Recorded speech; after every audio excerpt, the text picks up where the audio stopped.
Assalamualaikum warahmatullahi wabarakatuh. Apa kabar teman-teman? Semoga semuanya sehat ya, dan tentunya senantiasa dalam lindungan Allah Subhanahu wa Ta'ala. Kalau pada video sebelumnya aku sudah panen-panen di lantai atas atau di balkon rumah aku. Nah, sekarang aku ajak teman-teman untuk panen-panen di kebun belakang rumah ya, tepatnya di depan dapur terbuka ala pedesaan.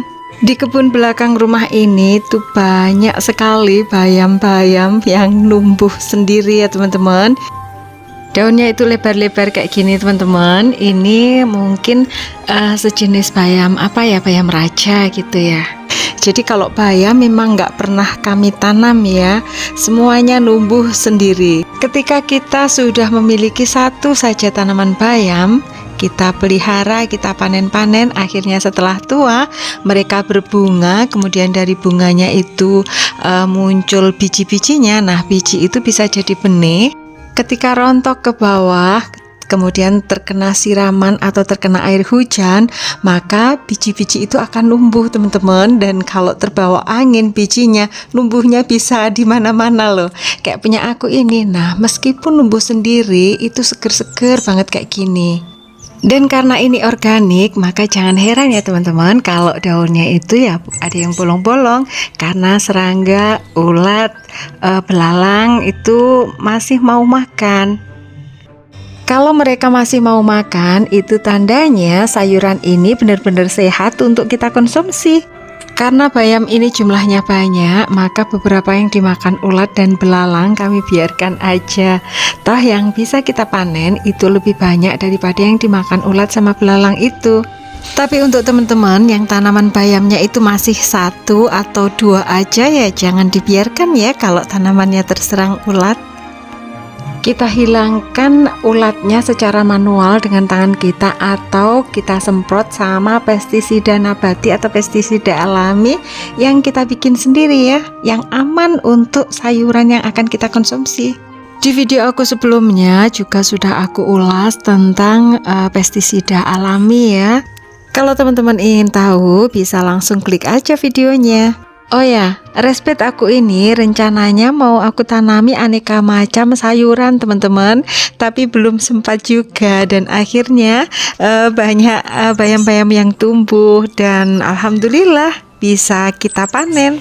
Pokoknya kalau ada tanaman di pekarangan rumah kita itu gampang kalau mau masak ataupun sekedar bikin lalapan atau mau bikin pecel, tinggal petik aja, nggak perlu lari ke pasar ya.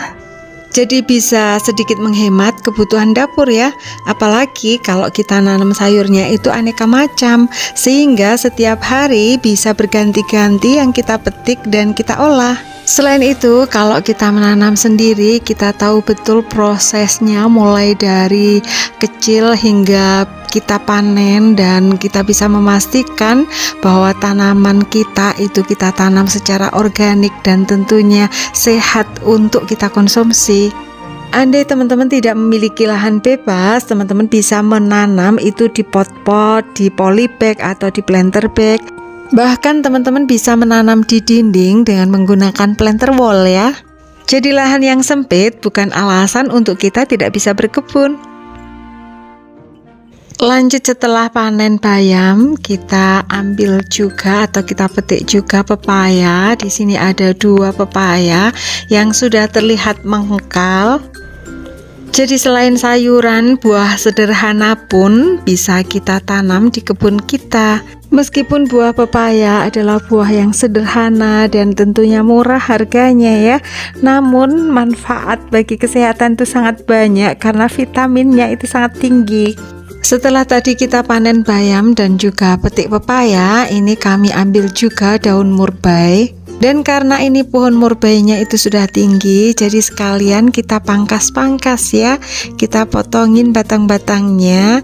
Tapi nanti yang kita olah itu hanya kita ambilin pupusnya atau daun mudanya aja atau pucuk-pucuknya aja. Sama halnya dengan bayam, jadi daun murbei ini juga bisa kita masak, bisa kita oseng atau sekedar direbus untuk lalapan, atau di tempat aku menamakannya kulupan gitu. Dibikin pecel juga enak teman-teman.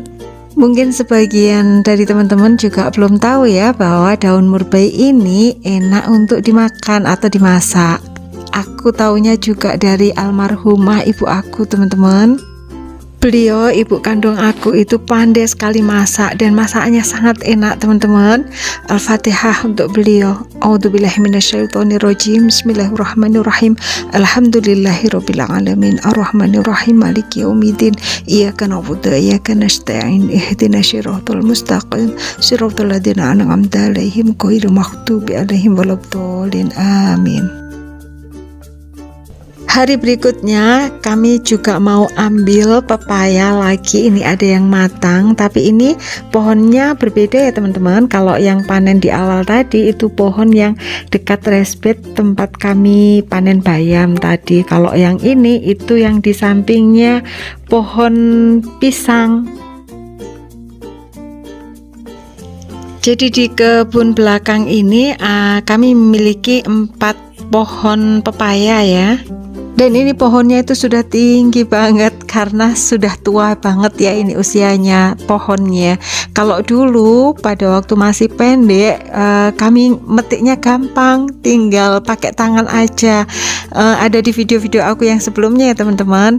Tapi sekarang harus pakai galah.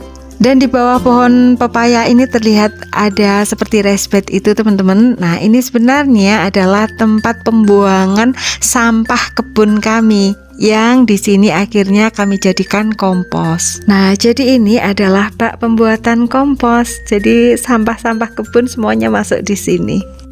Alhamdulillah ada 5 pepaya matang yang bisa kami panen.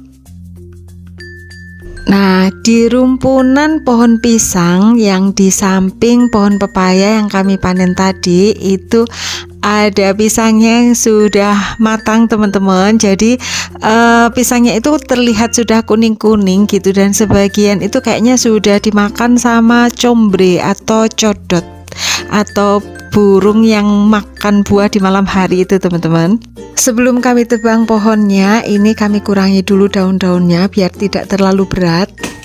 Dan ini batangnya mulai ditebang sama Om Wanto. Jadi aku minta tolong Om Wanto. Ini pohon pisangnya itu tinggi banget teman-teman.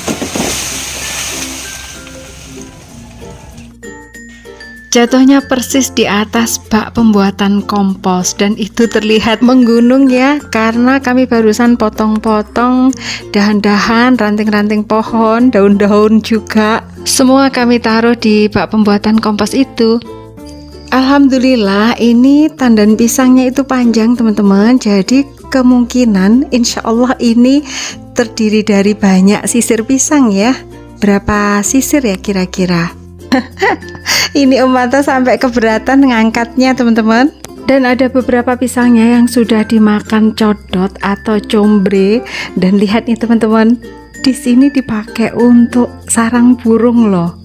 Wah, seneng ya kalau lingkungan rumah kita itu masih dikunjungi oleh banyak burung. Itu tandanya udara di lingkungan rumah kita itu masih bersih dan sehat. Dan di tanaman-tanaman gantung yang aku letakkan di depan teras rumah aku itu ada 3 pot tanaman pakis embun. Yang 2 potnya itu juga dipakai untuk sarang burung teman-teman. Jadi di sana itu selalu ada, hampir selalu ada telurnya. Dan beberapa burung sudah menetas juga di sana. Lain waktu aku perlihatkan ke teman-teman ya. Dan batang pisangnya tidak kami buang sia-sia ya teman-teman. Jadi ini kami potong-potong biar ukurannya tidak terlalu gede-gede. Nanti akan kami jadikan kompos juga. Dan di atas ini masih ada 1 tandan pisang lagi yang sudah mulai gede-gede pisangnya.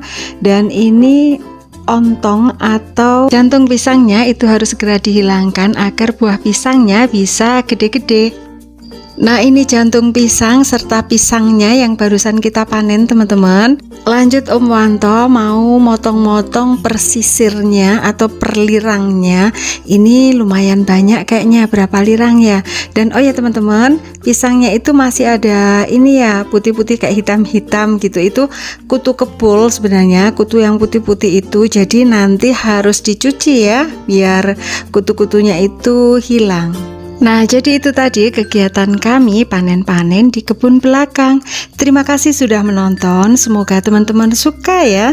Dan semoga video ini bermanfaat. Jangan lupa like, komen, share, subscribe, dan juga aktifkan tombol loncengnya. Terima kasih. Wassalamualaikum warahmatullahi wabarakatuh.